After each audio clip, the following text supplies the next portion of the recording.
A man with terminal cancer who didn't know if he would meet his unborn child has welcomed his son into the world during the pandemic. We spoke to Robert and Kimberly Allen on Look North a few months back. Kimberly was heavily pregnant and they were both shielding, of course, at their home in County Durham, fearing he wouldn't be around to see the new arrival. Well, Jonathan Swingler has been to see the couple and their beautiful little one, Hugo. Is it tummy time? Is it tummy time, eh? To be there for the birth made me feel like really involved. That was great. Being with him has just been an absolute dream, and the three of us being together is perfect because obviously there was a point at which we didn't think that that would be possible, so we feel really lucky. The hospital were really good, weren't they? They were really reassuring. They put extra things in place. Lockdown has really been very hard, and especially the local lockdown now just makes us feel a little bit more isolated. How's your health at the moment? Because you're looking well. Are you looking? Yeah, he is. Well, a few weeks ago, I mean, I'm not very good on my legs. The cancer's in my spine, and they don't like to guarantee how long I'll live for.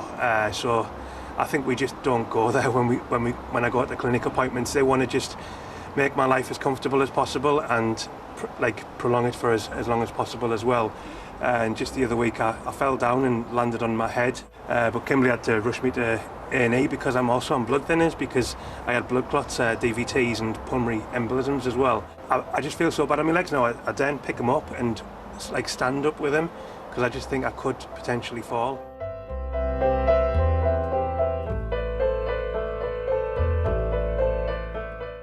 It's hard because every time, it was Rob's birthday the other day, and you just think, is this going to be the last birthday? Is Christmas going to be the last Christmas? And it's all sort of overshadowed by COVID, and we can't make those memories that we would have made. I fear as well that I might actually die before COVID ends, which means that I won't get to enjoy my life outside and amongst people. I thought about all the things that Kimberly will be left with when I'm not here, and one of the biggest costs is going to be a funeral, and that could be £5,000 to £7,000. I agreed to the Just Give 'Em page, and then actually kind of got behind it as well because I think it's going to be a lifesaver for Kimberly.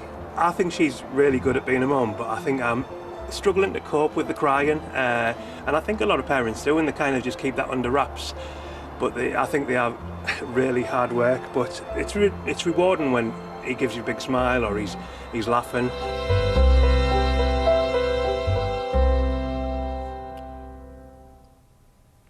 Robert, Kimberly and Hugo.